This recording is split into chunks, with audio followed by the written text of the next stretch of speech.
Yonda pravishya mama vachamimam prasuptam sanjeevayadi akhila shakti dharasudhamna anyamscha hastacharana sravanatvagalin pranan namo bhagavate purushaya tubhyam. So today it's a very interesting topic. The topic is the message of Ramayana for modern times. Now,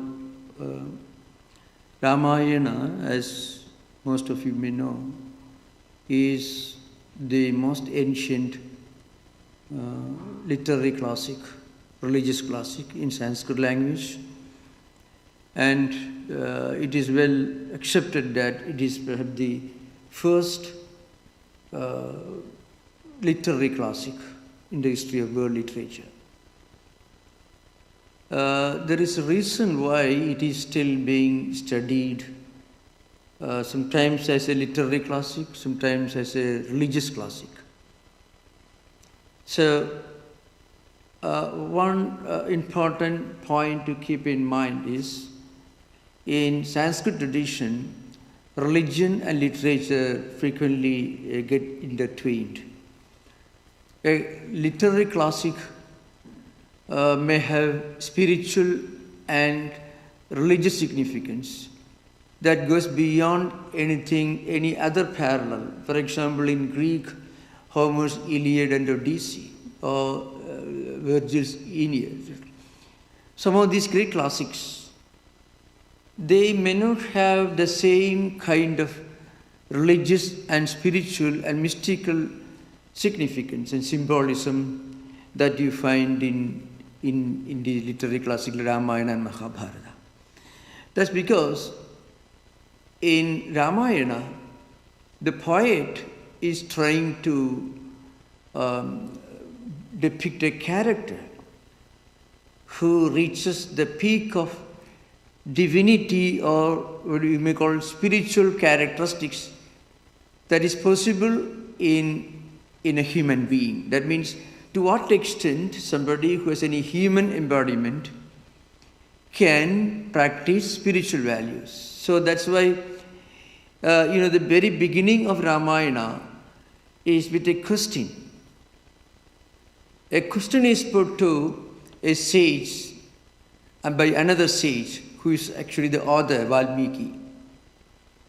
So the question is this: who is the most wonderful, perfect human being now alive in the world? Kodnasmin sampratam loge gunavan kasya berivan dharmaknyasya kritaknyasya satyavakyo dridhavrata. Valmiki is putting this question to Narada.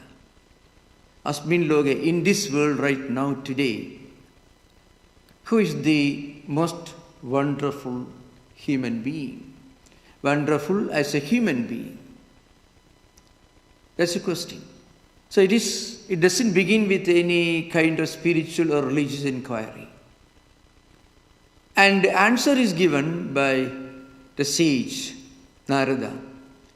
Ikshvaku vamsha prabhu ramo nama prakirtida. The answer given is, there is a wonderful man who was born in the dynasty of Ikshvaku, one of the earlier solar dynasties in ancient India. He is the person who can be called the most perfect human being. The work has got 24,000 verses divided into 7 chapters called Kandas: Balakanda, Ayodhya Kanda, Aranya, Kishkinda, Sundara, Yuddha and Uttarakanda. Now you remember, when you talk about Ramayana, we should remember Ramayana has been translated into almost every European language.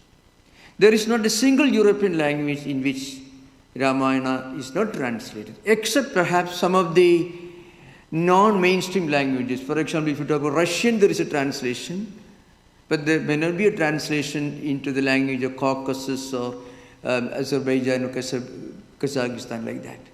And there were being translations into German, into French, Italian, into, of course, English. There are innumerable translations.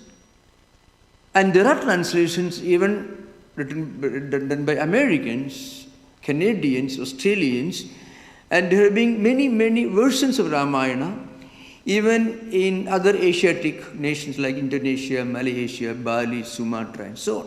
They have their own versions of Ramayana, their own temples, their own folklore, their own art form, their own dance forms, all depicting different stories from Ramayana. So that's the reach of Ramayana. Now, you don't expect somebody staying, let's say, in Indonesia, reading Homer's Iliad, after taking bath in the morning, the Ganga, and after prayers, reading Iliad or Odyssey. You don't find it. But you can find that happening in today's Indonesia, in Bali and other places.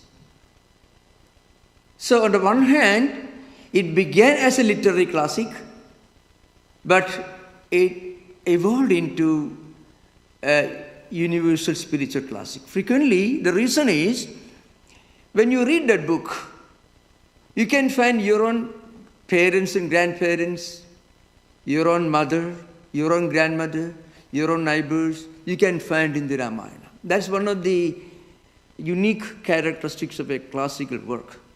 When you read the work, you don't feel you are reading something that is alien to you. You can find your own picture. It's like a mirror that's placed in front of you. You can see yourself in that work. Now, I would say a few things about how this work came to be written. Now, this is a very, very important thing. So, why this book became so universal? On the one hand, forget the spiritual, the religious aspect of Ramayana. You need not worry much about the temples dedicated to Ramayana. Let us think of the book that you can find in maybe Stanford or Harvard or any of the important libraries. You can see Ramayana, maybe translations. Look at that book, how it began. Now, there is a story behind. And the story has something to do with the essence of all world literature. The story goes like this. There was a great robber. His name was Ratnakar. Now, this man, he thought that the best way to earn his livelihood is to rob people, to kill people, to take away their possessions. That a simple, ordinary person. But this was what he thought, the best way of earning his livelihood. So one day he tried to rob a group of sages who were wandering maybe in the Himalayas.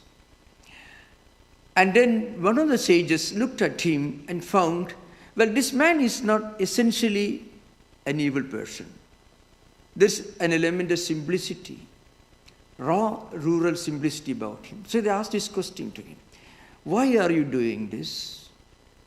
There are many other ways of earning his livelihood. Why are you engaged in this terrible thing, robbing people, killing people, taking away their possessions? And he said, well, that's only work he knows. He doesn't know any other job. Then they asked him, when you do these terrible things, you have to pay a price for this, in this life and also in the next life. Well, this is a belief in all religious traditions. He didn't know anything about that. So you go and ask, you go to your home, ask your wife, parents, children, and others, sisters, brothers, and ask them whether they are willing to share the sins, the results of the sinful deeds that you are engaged in. After your death, you have to pay a price, you have to suffer because of your evil deeds in this life. Law of karma and reincarnation, part of this ancient tradition. So this man went and asked his wife, parents, grandparents, his children. They said, no, we don't know anything about how you earn your livelihood. You bring food and we eat. How you earn that is none of our business. If it is sinful need, it is your business. You have to suffer. We have no share in that. This is a shocking experience to him. So he went back to the sages and he prostrated. He wanted to change his life. He wanted to get out of these sinful deeds. His name, and then they gave him a mantra, a kind of spiritual discipline, meditation techniques you may call it. And he did it for a long time, and eventually he became a great saint. The story goes further, which is not part within our scope right now. So he became a saintly person because he meditated for a long time, for many years, chanting the sacred mantra, and he was completely transformed into a spiritual person. And he is the author of this book, Valmiki. Now, after this incident, before he actually wrote this book, he was one day sitting on the bank of a river near a forest, and he found on the branch of a tree nearby 2 cranes, birds, playing together. And suddenly he found an arrow came and struck one of the birds, the female bird. It fell dead from the tree. And then he found a male bird crying and weeping and making noise. He couldn't bear the separation of his wife, 2 tiny birds. So there's a verse, Ma nishada pradishtam tum agama shashwati samaha yat kraunjam idhina ekam avadhihi kamamohidam. It's a very important verse. It is being quoted, and many great literary masters, including Tolstoy, Leo Tolstoy, one of the early admirers of Ramayana in Western literary tradition. So this verse tells you that the translation is very simple. The sage saw this terrible thing happening, 2 innocent tiny birds. Kraunja Midhuna means husband and wife. They're playing together, and a cruel hunter shot an arrow, and the pain, the sorrow, the compassion, that triggered all the strong emotions in his heart. That is the genesis of this classic. So that compassion, the grief, and the righteous indignation, which roughly you may say, sense of dharma. And dharma is one of the central topics of this classic. So the grief, the sense of indignation, the power of compassion, it triggered this creativity in the heart of this great writer. So you find today, even if you look at world literary classics, if a writer gathers a huge bundle of papers every day with a number of wonderful pens, writing tools, dictionaries, everything, if he goes on writing every day, 10 hours, you won't find any reader for that kind of work. It will be substantiate. It is the creation of his physical effort, like a carpenter, making a chair or a table. It will be so lifeless because that creativity is not triggered by the human emotion. In the case of Valmiki, this man he saw these 2 tiny little birds fighting and playing on the branch of a tree, and one hunter from a distance shooting an arrow, and the female one falls down dead. And the male bird, the husband bird, crying and weeping, full of sorrow, full of grief. So the sage also became extremely moved, and that grief came out of him in the form of 4 lines.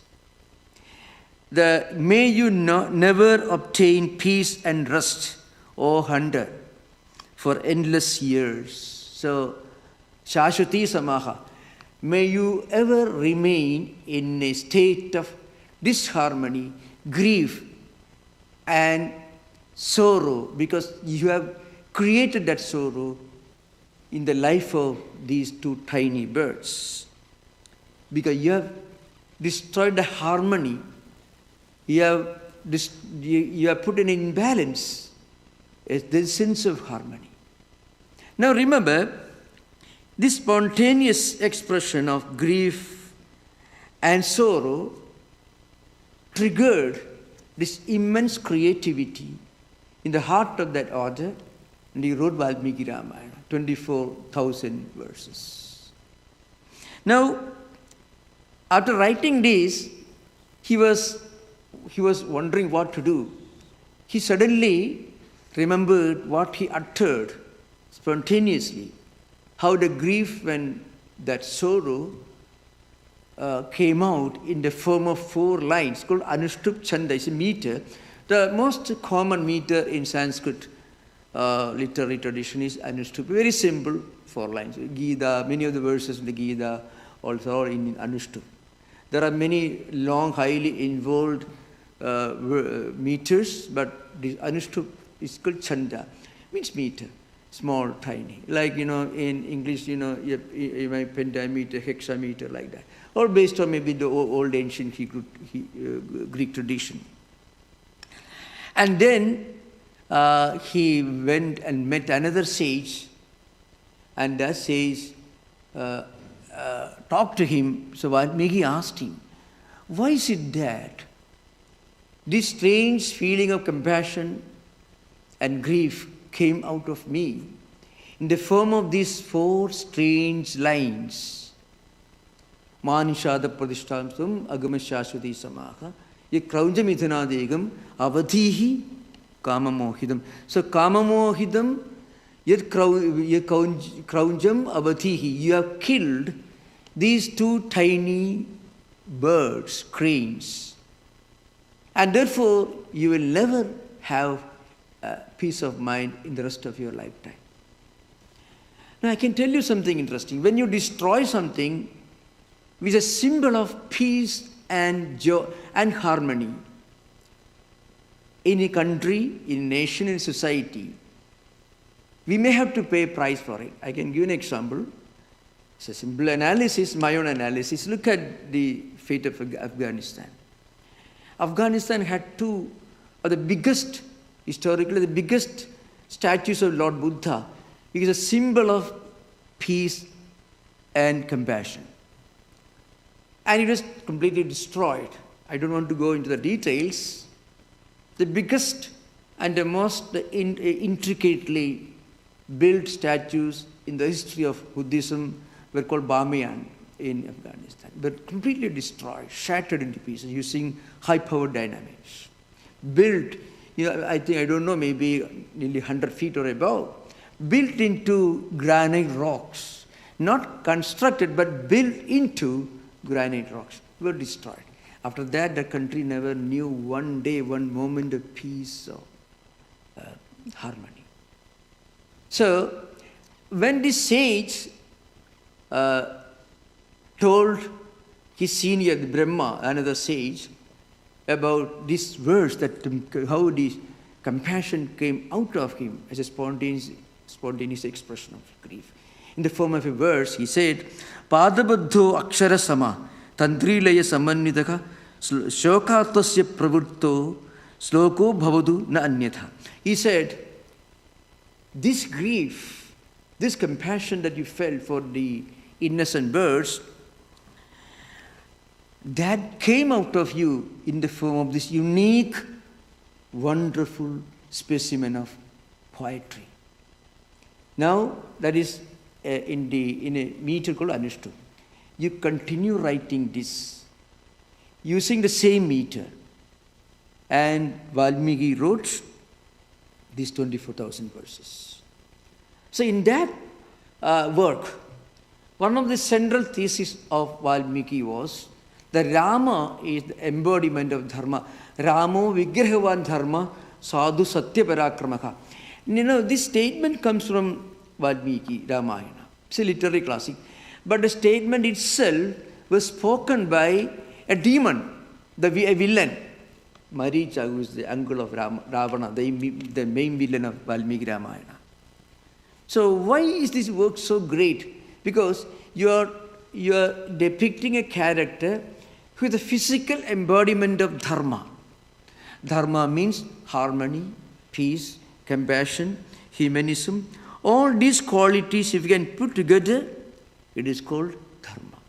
Dharma, in the Buddhist tradition, takes the form of a transcendental ideal. In Ramayana, it is not very different, but at least slightly different. It is expressed at the highest spiritual, moral, ethical, humanistic ideal that we can practice in our life. And Rama is depicted as the embodiment of that ideal. This Rama is a very unique character. Not only Rama, even his other companions, Lakshmana, for example, a younger brother. Lakshmana is called Ramasi Dakshino Bahu, Nityam Prano Bahischaraka. Because of Rama, what happened, his brother also became an embodiment of dharma. Now I shall give one instance, one example, one illustration, how this dharma actually works in human life. Even in the most unlikely area, in the battlefield.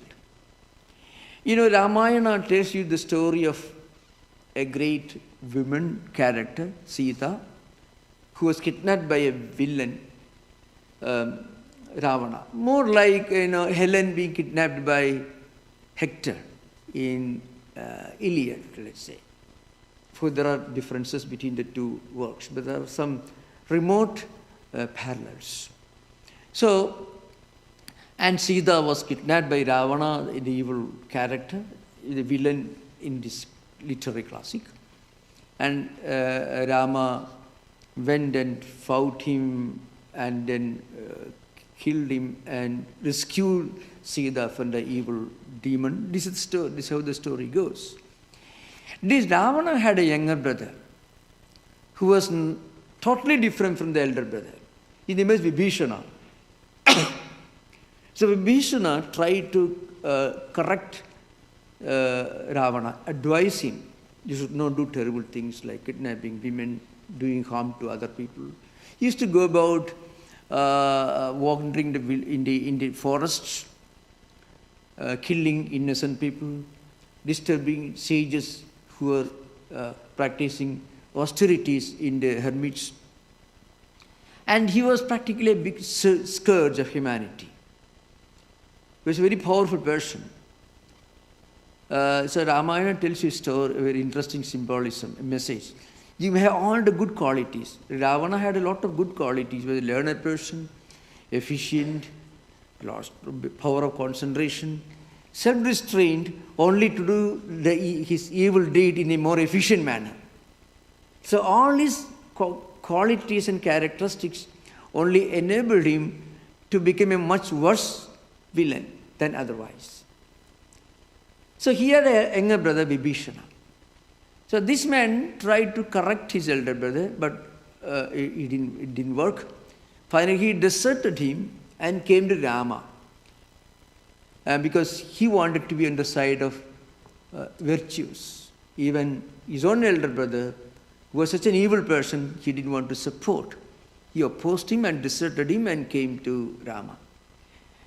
The interesting story is Rama killed Ravana in long battle. That's one of the important story in the entire Ramayana. And then his younger brother Vibhishana felt so ashamed of the horrendous things that his own elder brother was doing all his life. So he felt reluctant to do his own after-death ceremonies. Just imagine. Ravana was such an evil person, there was no crime he did not commit, no evil deed he did not commit. But it became a shame for his own entire tribe, even to his own brother. So Vibhishana felt ashamed even to perform his after-death ceremony. The Rama tells Vibhishana, we are not fighting against a person who is practicing adharma. That means the opposite of dharma is adharma. We are only fighting adharma. That means adharma means the evil characters. The opposite of dharma is adharma in Sanskrit. So Rama tells Vibhishana, Maranantani vairani nirvrittam na prayojanam kriyadam asya samskaru mama pesha yadhatava. It's a well-known verse in the Ramayana.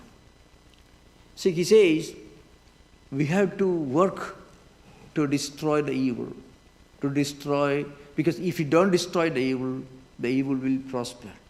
The good people won't be able to live in this world unless there is a law enforcement. But then the law enforcement is not working against any individual. It is only trying to eradicate the evil practices of an individual. So you can find he was even compassionate even towards his own enemies. Now Ramayana is not all about war only. We should not get away with that impression. Ramayana is a wonderful story of human compassion, human relationship. Another part of the story goes like this. Rama had to go to forests. There's a whole story behind because we have just 1 hour, less than an hour. So I will try to emphasize some important subjects, topics from Ramayana. So Rama had to go to forests to keep the word, to keep the promise of his father, which his father gave to one of his wives. Polygamy, is practiced in those ancient times. The king had more than one wife. So Rama had obligation to go to forest. And then his younger brother, Lakshmana, also wanted to accompany him to take care of his needs, to assist him. Then some others told Lakshmana, no, you need not go. Rama can go alone. At that time, Lakshmana's mother, name is Sumitra, one of the wonderful women characters in the Ramayana. There are wonderful women characters. Not only Sita, but many others. So she tells Lakshmana, her own son, who had absolutely no obligation to go to the forests along with Rama. But he was willing, but eager to go to the forest, take care of his elder brother's needs. So he says, Ramam Dasharadam Vidhi, Mam Vidhi Janagatmajam, Ayodhyam Atavim Vidhi, Gacchatada Etaskam. It's a very famous verse. The mother, Sumitra, tells Lakshmana, who is accompanying his elder brother, Rama, to the forest. And Rama was accompanied by his wife, Sita also. That's how Ravana could kidnap her. Now, his mother gives this unique advice. When you accompany your elder brother and you stay in the forest, then remember, you should consider the forest itself as the palace, as the kingdom. And you should look upon your elder brother's wife as your mother, myself. Mam Vidhi Janagatmaja means like myself. Ayodhyam Aravim Vidhi means the forest itself is like a palace. Then take care of your brother as if he is your father himself. So you can imagine humanism and filial affection, the sanctity and sacredness of family relationship in its peak in the Ramayana. You can see the same compassion, the same love, what you call a spiritual element is brought into human relationship. So that's one of the messages of Ramayana. And it is said by many historians that one reason why, at least till 50, 60 years ago, in many of the Asiatic nations, a sanctity and sacredness of the institution of marriage and human relationship had an element of spiritual, what you call sacredness. This is true also in many traditions. I can give an example. This was, of course, one of the important part of Indian culture. In modern times, there is an interesting incident which we can take from the life of Holy Mother. When Holy Mother was living in Udbodhan, Sister Nivedita, an Irish woman who was a disciple of Vivekananda, she went to meet Holy Mother. She was accompanied by some Western women devotees, including Miss Leggett, who were many of them were American women devotees. So when they went there, Sister Nivedita was an Irish Catholic. So she was trying to explain the marriage ceremonies, some of the rituals associated with marriage ceremony in the Catholic tradition. And then when she explained, then Holy Mother said, "Oh, it's so wonderful, so fine." Because you find that in Ramayana, some of these characters embody the essence of what we call compassion and sanctity and sacredness that is possible even in family relations. A mother appreciated that. And mother herself used to while talking to householder disciples and devotees about Ramayana and other stories. It's part of the Indian family culture. Now, in Ramayana, you find some strange characters also. Just like Iliad, of course. I can give an example. Don't ever get away with the impression that Ramayana is a kind of Iliad. It's totally different. In Iliad, Achilles is the main character. Like Rama in Ramayana, Achilles is the main character in Iliad. So, when Achilles was reluctant to take part in the Trojan War, when the war was actually going against the Greeks under King Agamemnon, Patroclus was killed by Hector. Patroclus was a friend of Achilles. So Achilles wanted to take revenge against Hector for killing Patroclus. So Achilles challenged, and Hector was killed. And then, after killing Hector, Achilles tied his dead body to the tails of the horses, in some versions to the chariot, and went around the battlefield, in the presence of crying, weeping parents, grandparents, children, and wife of Hector. So here you find Rama trying to console and encourage Ravana's own younger brother, who was ashamed of his elder brother's evil deeds, who was reluctant to do after the ceremony of Ravana. And Rama tells Vibhishana, "Maranantani vairani nirvurtanna prayojanam kriyadam asya samskaru mama peshethatava." We are not fighting against Ravana, the human being, the demon. We are fighting against his evil deeds. So all rivalries, hostilities come to an end with death. Now, if you don't perform his after-death ceremony, I shall do. Because now he is as much a brother of mine as yours. Mama pesha yathatava. Yathatava tatha mama means he is now my brother as much as yours, because he did a terrible thing, he got the punishment, but we are not angry with him right now. You should perform his after death ceremony, and if you don't do, I shall do, because now he is as much my brother as is your brother. In Iliad, I'm just giving a contrast. In Iliad, Hector was killed by Achilles, because Hector killed Achilles' very close friend, Patroclus.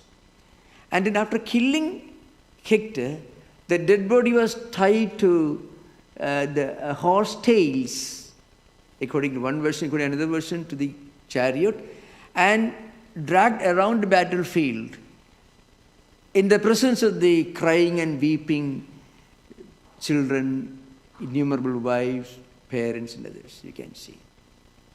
So very interesting. Anyway, I mean, we don't want to go beyond that.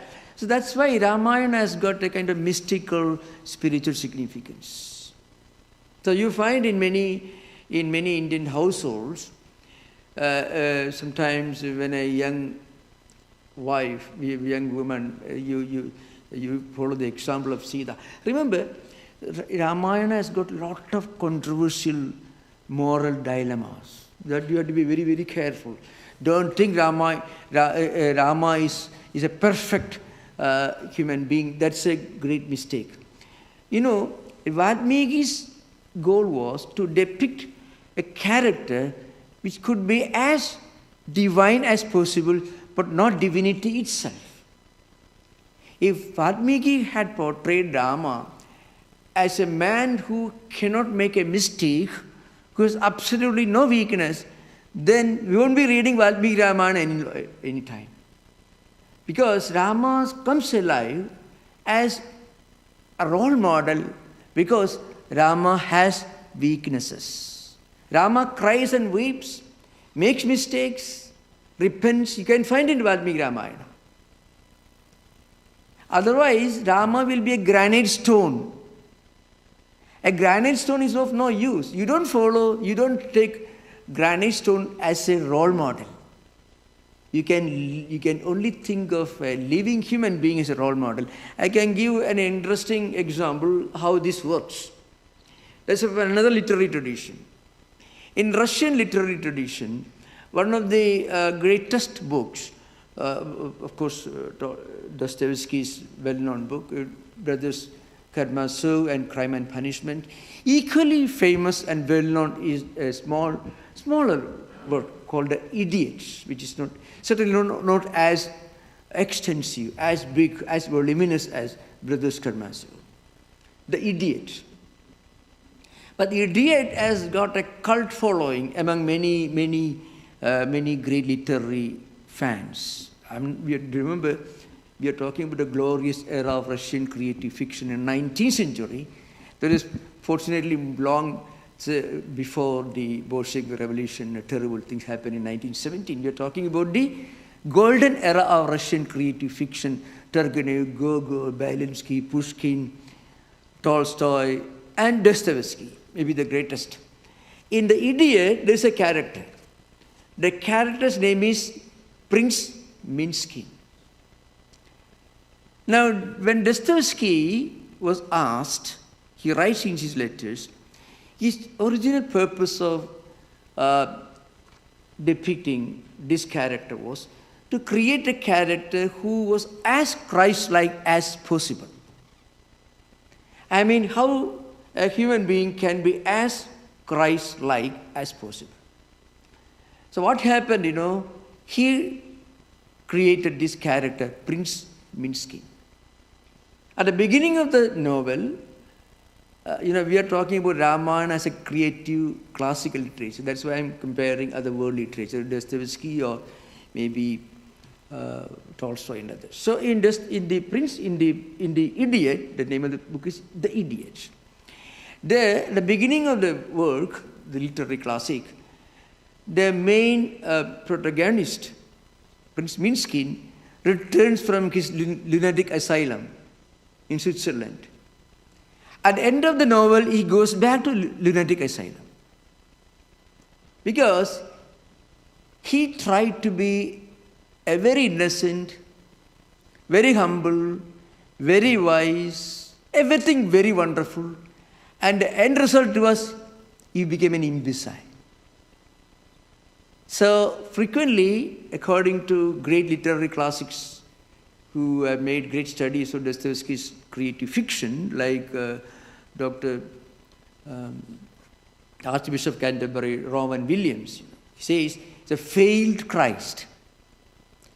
So if you are reading Ramayana and you find Rama displaying weaknesses, Rama made mistakes, Rama went and wept and cried, repented.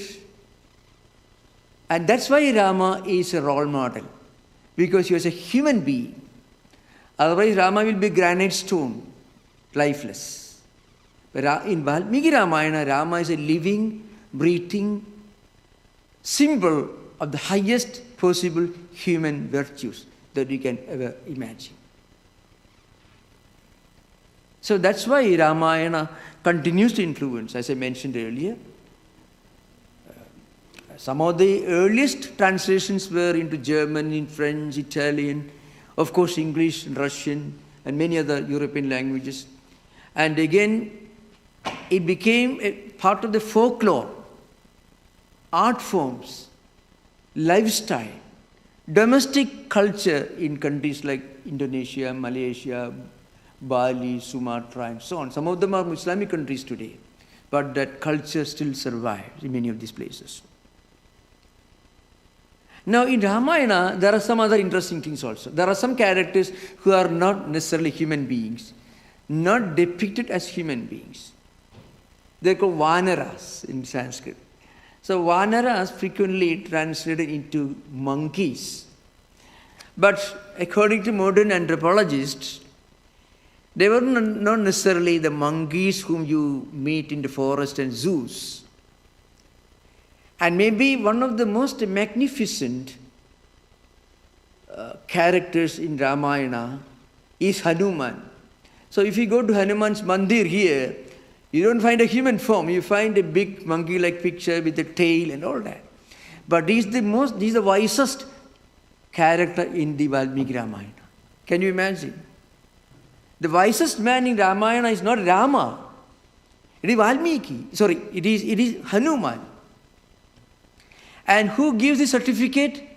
Rama himself. So that's where we are going to discuss now. There's a scene in Valmiki Ramayana where Rama is sitting there with Lakshmana. So Hanuman is coming there, Hanuman, this character. And, Hanuman is the ambassador, envoy of another king, Sugriva. So they may be primitive tribes, not monkeys. So maybe, Ramayana is a very ancient book, much more ancient than Mahabharata. So perhaps in those days there were many tribes in southern parts of India who were still somewhat primitive in their lifestyle. So they may have been called Vanaras, which doesn't necessarily translate into the word monkey, the English word, not at all. But anyway, there's a different story when coming to subject. So Hanuman comes as an ambassador, as an envoy to meet Rama and Lakshmana. But he is a representative of another king, Sugriva. And when he comes, Rama doesn't speak to him, according to protocol. An ambassador will speak only to another ambassador. The king will speak to another king. You don't expect, maybe in ancient times, the protocol, according to protocol, Lakshmana speaks to Hanuman. Rama doesn't speak to him. So Hanuman had a long conversation, very long conversation with Lakshmana. And after this long conversation, he is returning, he is walking back to his place, going away from the scene. At that time, Rama turns to Lakshmana and gives his own understanding of Hanuman's character. And I can read from Valmiki Ramayana, because if you read it, you can see, you are actually reading lines that were written by Valmiki himself. So I will read that. Na anudveda viniyatasya na ayurveda dharinaha na asama veda vidusho shakyamevam prabhashidum krishnam vyagaranam nunam anena bahudasudam bahu vyakarada anena na kinjit apashabdidam avistaram asandigdham avilambidam adrutam virastham kandagam vakyam vartade madhyamesware samskara krama sambannam addudam avilambidam ucharedi kalyanim vajam hridayagarinim. Now, The last word, Vacham Hridayaharini, means he's speaking words that captivate my heart. That's the last part of this conversation. It continues. Rama says, look at the way this gentleman spoke. You can very easily understand from the style of the conversation of a person, you can place him where he's coming from, what kind of associations he had, what kind of education he had. So that's what you find him here.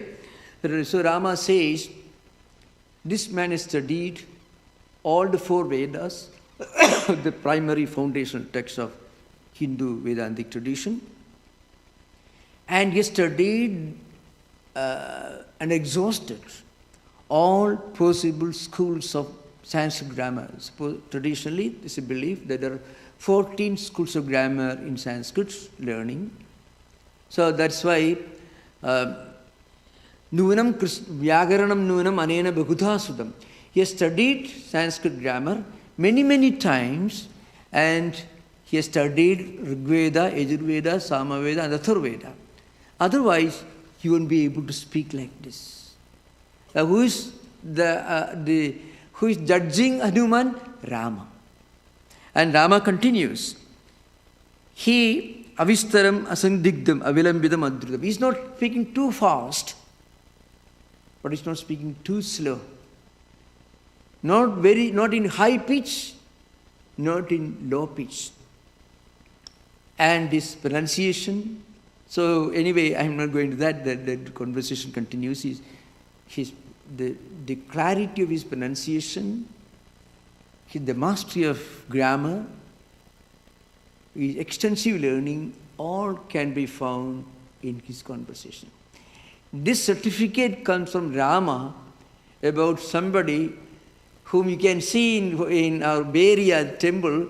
You can see a huge picture of Hanuman. So perhaps he's the wisest, the most magnificent name in the galaxy of Ramayana characters.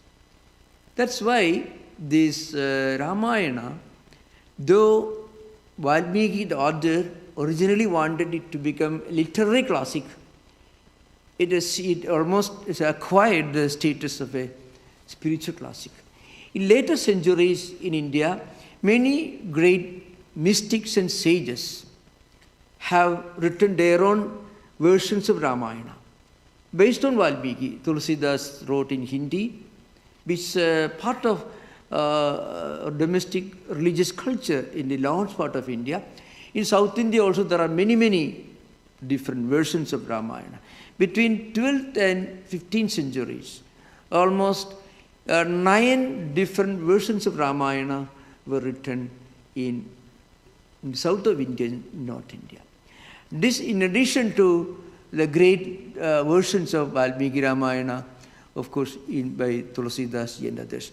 Some of them, of course, did not entirely depend upon the literary classic Valmiki's Ramayana.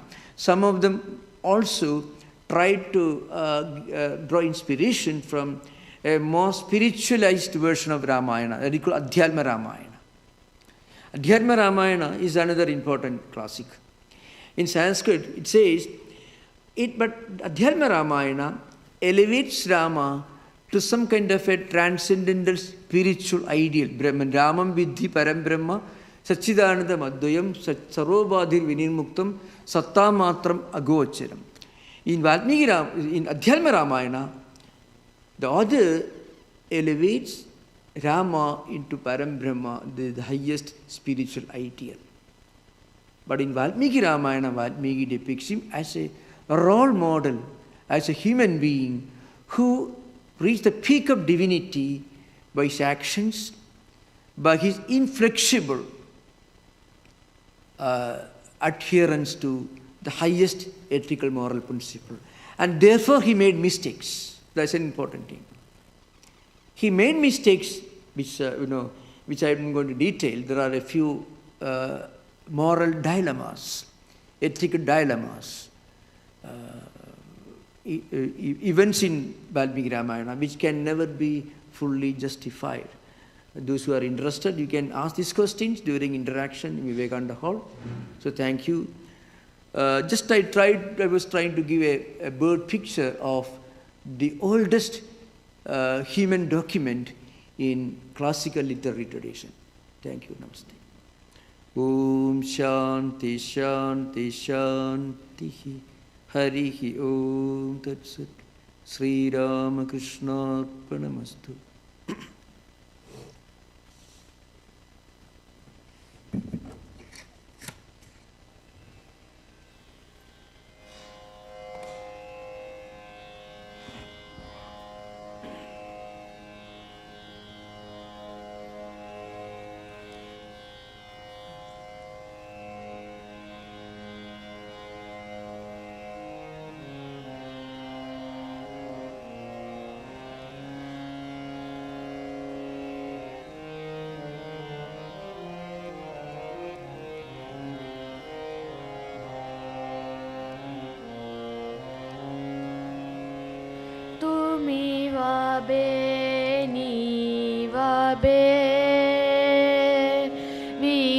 Vidaye mamo tumi vabe ni vabe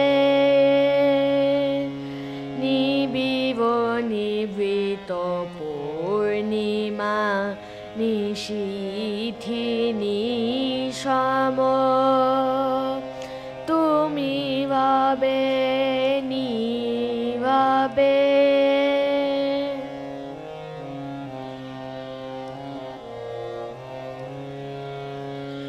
Mamo jibano jobano Mamo akhilo bhubano Tumi bhavibe go vabe Nishithi nishamo Tumi vabe ni vabe Vidaye mamo tumi vabe ni vabe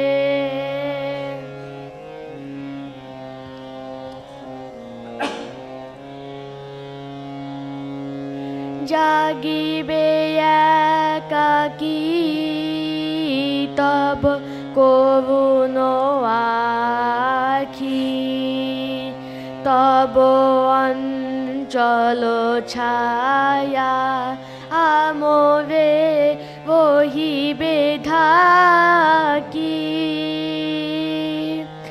Jagi beya kaki tabo kovuno akhi Tabo anchalo chaya amove vohi bedhaki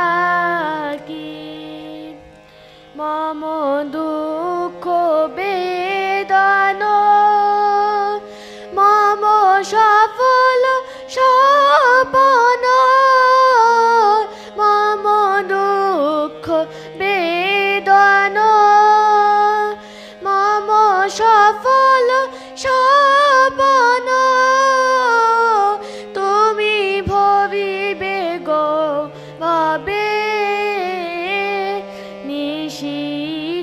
Nishamo tumi vabe ni vabe Vidaye mamo tumi vabe ni vabe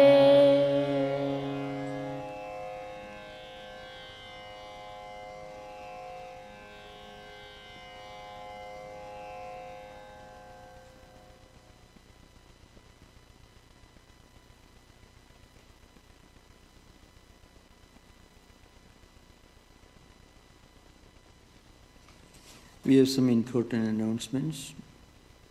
You may know that we are now celebrating the 125th anniversary of the founding of San Francisco Vedanta Society by Swami Vivekananda. Swamiji founded this Vedanta Society in 1900, to be very precise, 14th April. So this year we have some very important events, primarily 3 important celebrations.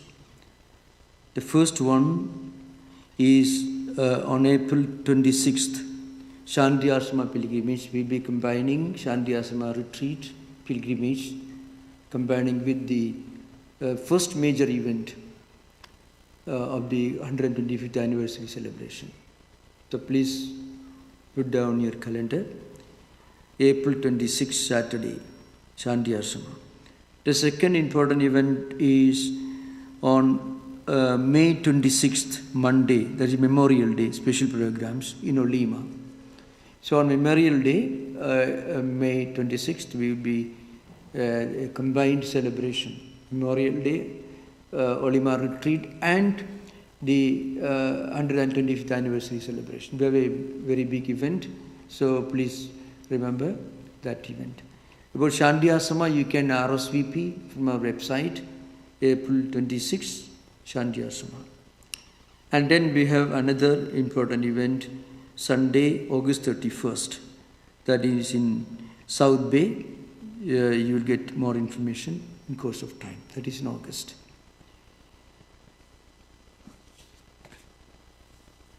The subject for next Sunday is the Gospel of Sri Ramakrishna. And this talk will be given by Swami Aparanandaji, who is to be the head of the Berkeley Vedanta Society. Childcare is provided during our Sunday lectures. On Sunday evenings, there is an online class at 6 p.m. It's an online program on the foundational text of Indian philosophy. It's a thorough, exhaustive discussion of the foundational text of different philosophical systems of India, including Buddhism. The Zoom and YouTube links are available on our website homepage as well as in the monthly email bulletin. On Wednesday evenings, we have Vespers with meditation at 7:30 p.m. in this auditorium. On Friday evenings, there is a scripture class at the Old Temple at 7:30 p.m. Please use the auditorium entrance on Filbert Street. The subject for study is Shankaracharya's Vivekachudamani. This is an in-person program every Friday at the Old Temple, 7:30 p.m. So this year, beginning with April, the society will be celebrating its 125th anniversary with several special programs and guests. If you are interested in attending these programs, please take a save the dates flyer. You can find a flyer in our lobby, save the dates flyer, which is available in the foyer, in the lobby. You and your friends are cordially invited to attend all of our services. Of course, our first program is on April 14th, but that will be puja. Those who are interested can come. That's not a public event because Swamiji registered this Vedanta Society on April 14th in 1900. But please remember, our main events are in Shanti Ashrama, April 26, Memorial Day, May 26, and in the South Bay, you will get more information later, that is on August 31st, Sunday. After the lecture, there will be a question and answer session in Vivekananda Hall, and all are welcome. Thank you. Namaste. Om Shanti Shanti Shanti Harihi Om Tat Sat Sri Ramakrishna Arpanamastu.